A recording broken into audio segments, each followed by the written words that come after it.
Tonight, we're going to take a quiet walk through time together.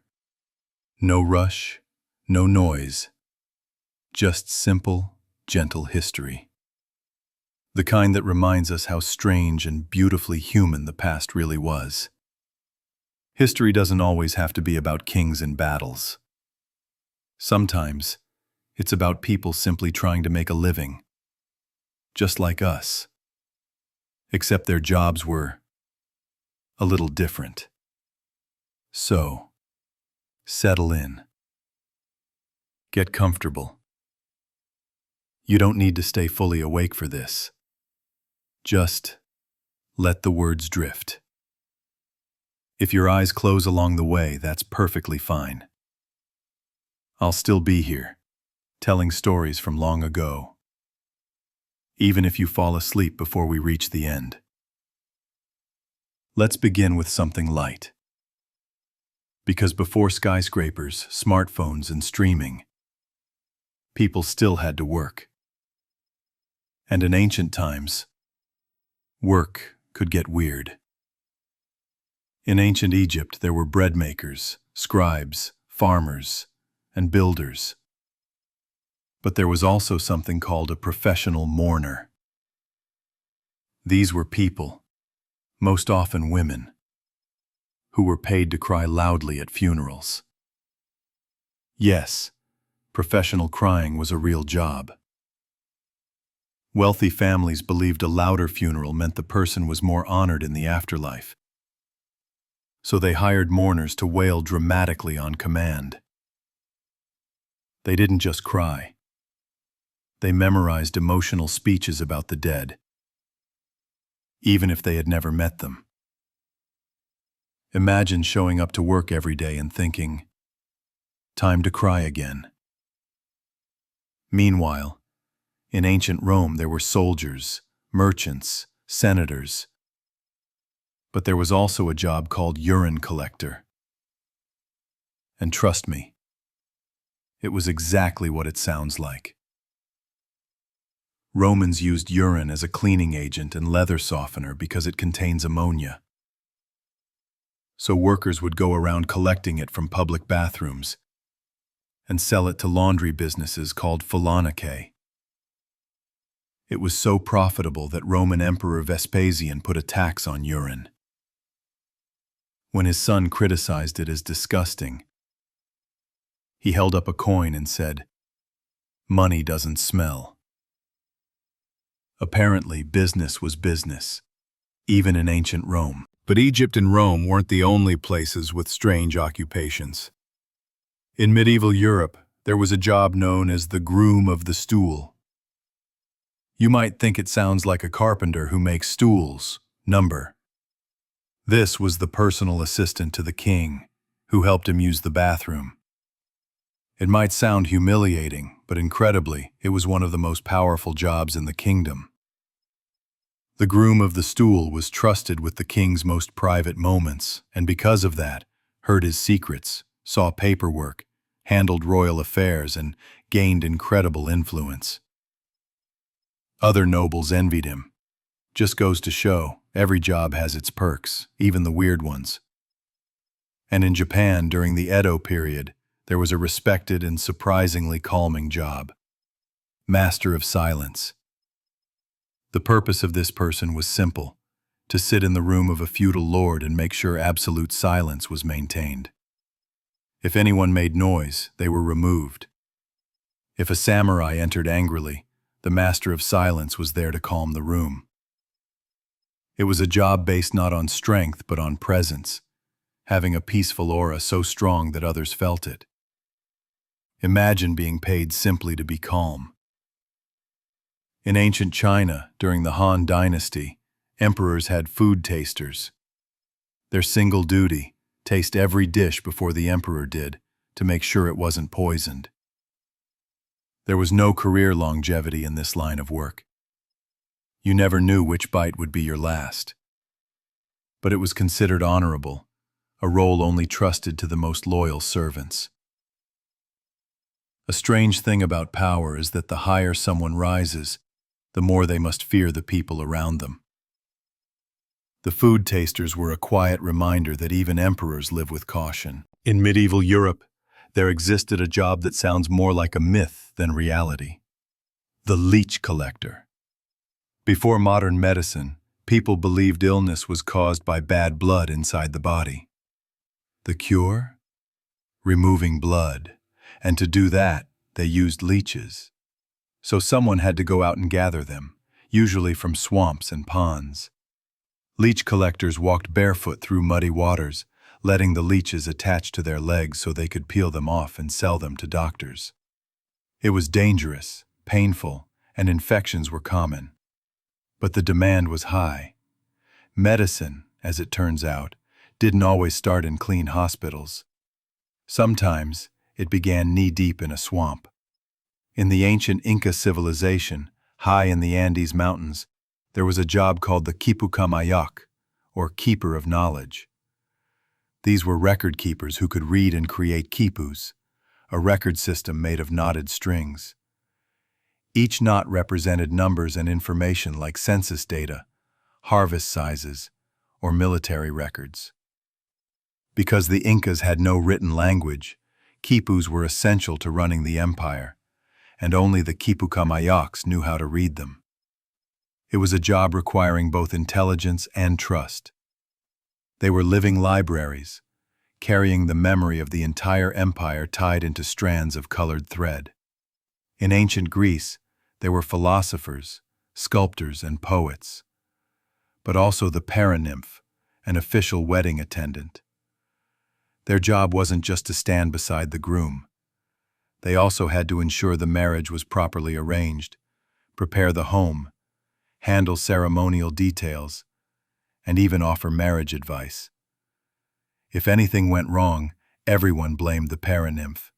It was a respected but stressful role, especially in a society where marriage wasn't about love, but alliances, property, and family honor. Among the Mongols, life on the steppe demanded practicality. Every member of the tribe had a role, but one of the strangest was the mare's milk fermenter. Their job was to prepare airag, a traditional drink made from fermented mare's milk. It was the national beverage of the Mongol Empire. The fermenter spent hours stirring milk in leather bags, letting it thicken using wild bacteria. To travelers, it was an acquired taste. To the Mongols, it was life, full of nutrients and safe to drink during long journeys. Not every strange job is unpleasant. Some of them simply taste unusual. In Egypt, cats were sacred animals believed to carry divine protection. So there was a real profession known as the cat embalmer. When a family's cat died, they brought it to the temple to be preserved for the afterlife, just like humans. Cat embalmers carefully wrapped each cat in linen, recited prayers, and placed amulets beside them. Today, archaeologists have discovered entire tombs filled with mummified cats. It may seem strange now, but in ancient Egypt, this was an act of love and devotion. Even in the ancient world, people cared deeply about their pets. In the 18th century in England, long before alarm clocks, there was a job called the knocker-up. Their job was simple: wake people up. Armed with a long stick, they would walk down the street tapping on bedroom windows to make sure workers didn't oversleep. Some used pea shooters to knock on windows silently. They were human alarm clocks.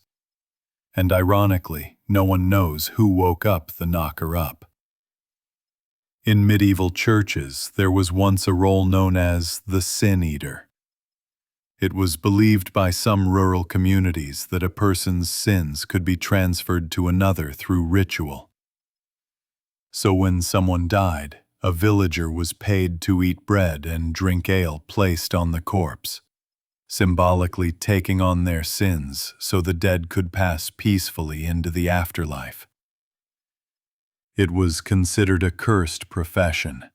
Sin eaters lived alone, avoided by others who feared them. More lonely than strange, it reminds us how far people once went to ease their fear of death. In ancient China, there was a profession known as the imperial eunuch. Men who served inside the forbidden city as trusted advisors and administrators. While the position is often reduced to a disturbing detail of their condition, the truth is, these men wielded enormous political power. Some controlled trade routes, armies, even emperors themselves. They handled palace secrets, diplomatic negotiations, and organized construction of major projects. But behind all that power was a quiet sadness. Most eunuchs were taken from their families as boys, never allowed to return home. Their job gave them influence, but cost them their lives outside the palace walls. During the Middle Ages, there was a role known as the gong farmer. Long before sewer systems existed, someone had to clean out latrines and cesspits beneath towns and castles. These workers climbed below the streets to dig out human waste by hand, loading it into carts for disposal outside city limits. They worked only at night to avoid the smell spreading through the streets. Surprisingly, despite the unpleasant conditions, they were paid well, sometimes better than skilled craftsmen. It was a necessary job, and history shows us that society has always depended on workers willing to do what others won't. In Renaissance Italy, there were people called bear leaders. Their job was exactly what it sounds like, traveling from town to town with live bears to perform tricks for entertainment. Bears would dance, bow, and mimic human actions while crowds gathered. It may seem bizarre now, but before movies and music, traveling performers were vital sources of storytelling and community amusement. Strange as it sounds, bear trainers were once celebrities of the road. In ancient Greece, there were professional storytellers called rhapsodes, who traveled from city to city reciting epic poems like Homer's Iliad and Odyssey from memory. These weren't casual recitations. They performed with rhythm and emotion, almost like musical poets. Villages waited months to hear them perform, and their arrival was a celebration. Before books were common, these people carried entire worlds inside them. Heroes, gods, wars, and legends, passed from memory to memory, town to town. In medieval Turkey and parts of the Middle East, there were criers of time. Men whose duty was to announce prayer times and hours before mechanical clocks existed. Standing in towers or hilltops, they memorized the changing position of the sun and stars, marking the natural time of day with perfect precision. Their voice was time itself for the people. They didn't just call out hours. They gave shape to the rhythm of daily life. Among the Aztecs, there was a professional role called the feather worker, an artist who crafted capes and royal garments out of bird feathers. These creations shimmered like rainbows in motion. Feathers were sacred, rare, delicate, and full of symbolism. Only a few artisans had the skill to work with them, weaving color and meaning into wearable works of art. For the Aztecs, beauty wasn't just admired, it was honored. In Viking societies, there was a profession known as the skald, a poet and historian in one. Skalds traveled with chieftains and warriors, recording great deeds and heroic battles through song. Their poems were not just stories, they were memory. If a skald forgot your name, history forgot you too. Their power wasn't in weapons or wealth, but in words.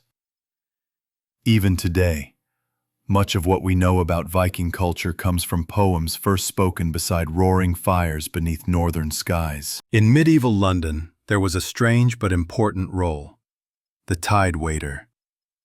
These officials stood along the River Thames waiting for ships to arrive, not to unload them, but to make sure captains didn't dodge import taxes by sneaking goods off board before docking.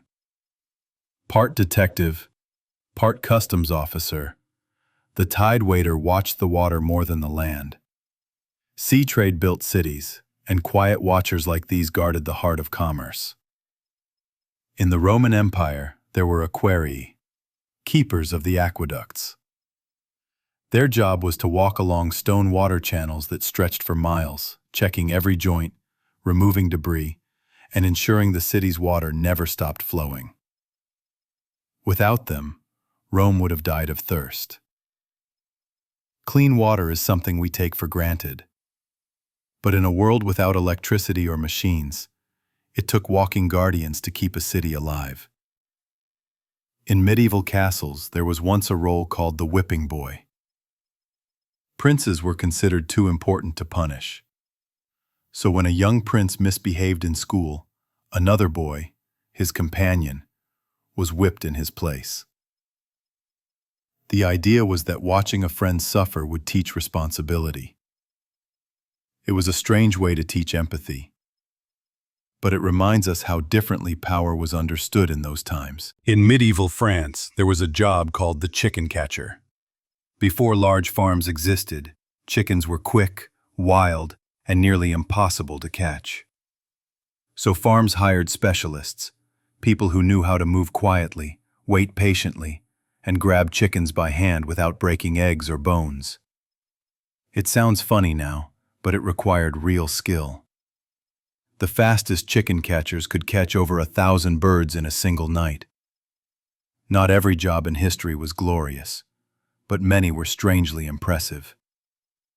In ancient Egypt, there were royal lice pickers, servants assigned to carefully search for and remove lice from the heads of pharaohs and nobles.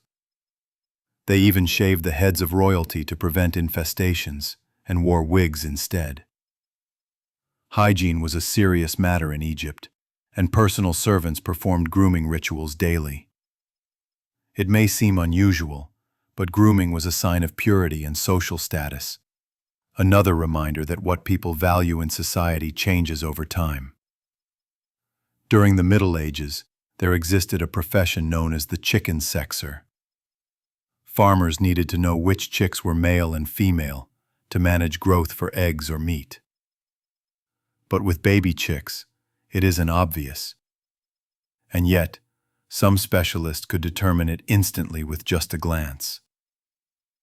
These workers learned subtle feather patterns and behaviors that most people never noticed.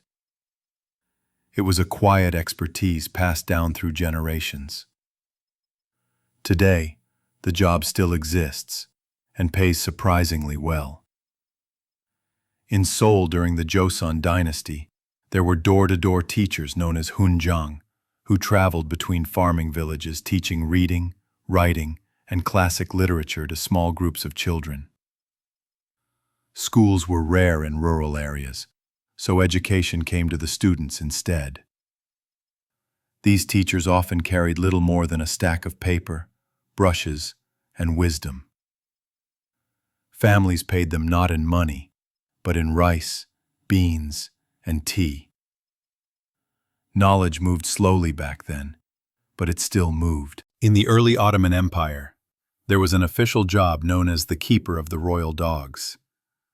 Sultans cherished dogs for companionship and hunting, so royal kennels held hundreds of well-trained animals. The keeper managed their care, exercise, and breeding, and was often considered a trusted palace figure. Dogs walked alongside warriors, guarded camps, and even had decorated collars. In many parts of history, humans and animals worked together far more closely than we imagine today. In the early United States, before highways and police cars, there were lantern men who patrolled towns at night carrying lanterns to light the streets. They called out the hour as they walked and warned citizens of danger or fire. In cold winters, they knocked ice from rooftops to prevent it from falling on people below. Before electricity, these quiet guardians made darkness feel a little safer. In medieval Japan, entertainers called koya hijiri traveled through mountain villages performing songs, stories, and spiritual teachings. They weren't warriors or monks, but something in between. Their voices carried both folklore and wisdom passed down from ancient times. They played stringed instruments beside temple gates, teaching through parable and poetry. History often celebrates kings, but it is storytellers who keep civilizations alive. In ancient Rome, there were workers known as scribes of the courts, who wrote legal records by hand during trials. They had to listen carefully and write quickly, capturing every word spoken in court. Their records became evidence used for generations. Writing shapes history, and in Rome, the scribes were the quiet architects of memory, deciding which words were preserved forever. In 14th century England, towns employed herb wardens. Their duty was to maintain medicinal gardens that supplied remedies for illness. Before pharmacies and hospitals, this was one of the most important public jobs. They grew lavender for headaches, garlic for infections, sage for sore throats, and willow bark, the substance that would one day become aspirin. Medicine did not begin in laboratories. It began in gardens. In China, there was a position called dream interpreter. Emperors believed dreams carried messages from the heavens, so interpreters analyzed them to advise state decisions. If an emperor dreamt of thunder, it meant power was threatened. If a dragon appeared, strength would rise. These advisors weren't just spiritual figures. They influenced real political choices. History shows us that belief shapes action, even in the halls of power. In medieval monasteries, there were monks known as the illuminators. Their job was to decorate holy manuscripts with gold leaf and tiny works of art, so detailed that they could only be seen clearly with magnification today. Every page they created was a prayer made visible. Patiently layered colors, careful brushstrokes, and intricate borders of flowers, vines, and birds. They spent months, sometimes years, on a single book. They rarely signed their names. For them, the beauty they created was meant for God, not glory. During the Middle Ages, another unusual profession emerged: the wake keeper.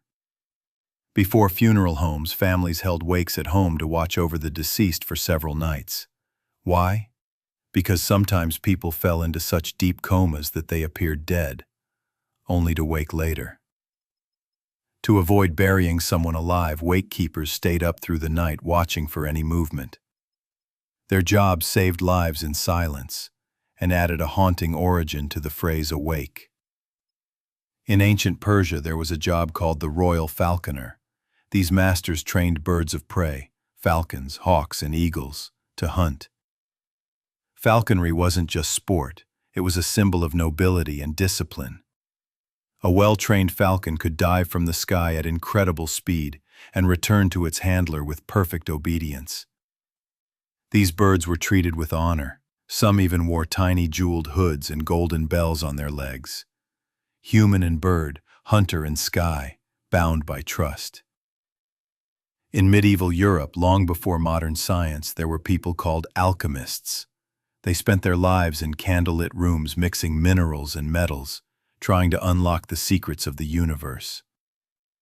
While they are famous for trying to turn lead into gold, most alchemists were actually early chemists and philosophers exploring transformation. How fire changes matter, how plants heal, how elements combine. Their strange experiments were the first steps toward modern chemistry and medicine. Even when they failed, they moved knowledge forward. In the Roman Empire, there were workers called naviculari, official ship captains responsible for grain transport. Rome depended on grain imports from Egypt to feed its massive population. If shipments were late, people starved. If they spoiled, riots erupted. The naviculari sailed dangerous waters and faced storms, pirates, and war, all to keep Rome alive. It was not a glamorous job, but it held civilization together. In Japan, there was a profession known as the master bowyer. This person crafted long yumi bows, sometimes taller than the archer who used them. These bows weren't just weapons, they were part of sacred ceremonies. Each bow was made from carefully layered bamboo and wood, then shaped to perfection over months. Even today, some bowyers say they don't build weapons. They build ways of focus and discipline. Medieval towns had an official position known as the ale taster. Local governments hired someone to go tavern to tavern, taste the beer, and make sure it was good quality. This might sound like a dream job, but there was a catch. The ale taster also had to shut down any brewer who cheated customers. It was less partying and more public duty, with a little fun along the way. In ancient India, there were musicians called veena players, revered for playing the veena, one of the oldest string instruments in the world. These musicians were often spiritual figures who believed music connected humans to the divine. Their performances weren't loud or dramatic.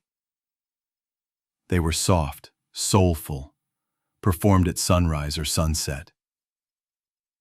The veena was not entertainment. It was devotion. In medieval Germany, there was a job called town crier, a person who walked the streets ringing a bell and announcing important news. Since many people couldn't read, town criers were essential for spreading laws, market days, and royal decrees. Standing at corners, they cried out, "Hear ye," before delivering messages. They were the first broadcasters, long before newspapers and radios. In the highlands of Tibet, there were monks known as mandala makers. They spent weeks carefully arranging colored sand into beautiful circular symbols representing the universe. Then, when the work was complete, they destroyed it. The act was a lesson. Nothing in life is permanent. Beauty lives in the moment, not in possession. Their work reminds us that sometimes letting go is the final step of creation. In ancient China, there existed a profession called the water clock keeper. Before mechanical clocks, time was measured by bowls filled with water that dripped at a steady pace. These clocks needed constant supervision. If the flow of water changed due to temperature, humidity, or debris, time would be lost. So a water clock keeper stayed awake through the night, adjusting the flow by candlelight to make sure time itself continued correctly. Imagine being responsible not for people or land, but for time. In medieval Europe, there were people known as reeves, local lawkeepers who walked village borders to make sure no fences, crops, or structures crossed into another person's land. Before maps and GPS, land rights were maintained by memory and walking. Every few months, reeves traveled the edges of towns, touching stones, trees, and rivers, confirming boundaries passed down by generations. Territory wasn't written on paper. It was remembered by footsteps. In ancient Japan, there was once a job called the komuso monk, who wandered from town to town playing a bamboo flute called the shakuhachi. These monks wore basket hats that completely covered their faces, symbolizing detachment from ego. Their music was a form of meditation, a prayer through sound. It was said that one could hear the soul of Japan through the shakuhachi, the sound of wind moving through a lonely bamboo forest. Their job was not only to travel, it was to remind people to breathe. Long ago in the Roman Empire, there was a profession called the scribe of wills. When someone was nearing death, they would send for a scribe to record their final thoughts.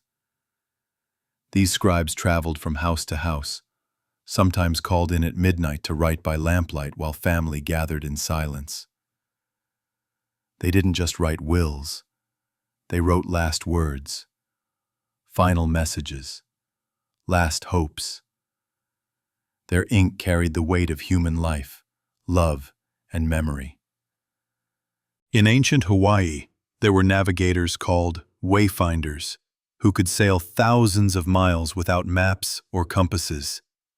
They read the stars like constellations drawn across an invisible path. But when clouds hid the sky, they listened to the ocean, the currents, the shape of waves, and the sound of wind. They understood the language of nature so deeply that they could find islands hundreds of miles away, far beyond the horizon. Their job was more than navigation. It was trust in the deep wisdom of the earth. During the Middle Ages, there was a job called the reckoner of time. Before calendars were common, churches hired scholars to calculate holy days, solstices, and seasons. Their work aligned communities with the rhythm of the year, when to plant, when to harvest, when to pray, and when to rest. They didn't control time, but they gave it meaning. They turned endless days into a cycle of purpose. In ancient Egypt, there were pyramid builders, but also a surprising job: sand levelers. Their duty was to keep the desert sand perfectly even around construction sites, so large stones could be dragged more easily. As workers moved heavy blocks, sand levelers walked beside them, smoothing each path with simple tools. A single, uneven patch of sand could cause injury or slow down the entire project. It was quiet work, but essential to creating wonders of the world. In the Viking Age, there was a role known as the rune master. These were expert carvers who inscribed runes, the letters of the Norse alphabet, onto wood, stone, metal, and bone. They didn't just write messages. They carved memory.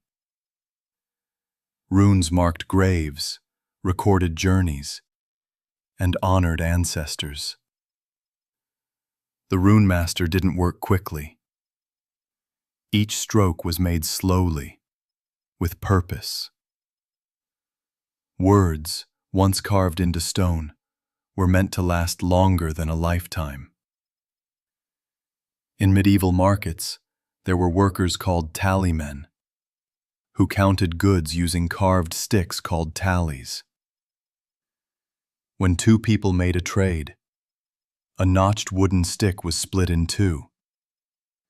Each person kept a half. When placed together, the markings confirmed the agreement.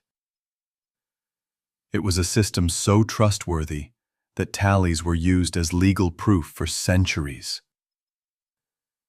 Before contracts were written, deals were sealed in wood.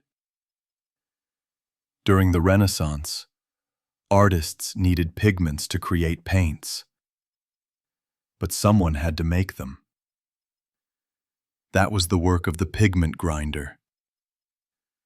They traveled mountains and mines gathering minerals like lapis lazuli, ochre, malachite, and cinnabar, crushing them by hand into fine powder. These colors became the skies, robes, and sunsets in paintings we still admire today. Behind every masterpiece, there was someone who spent a lifetime grinding stone into color.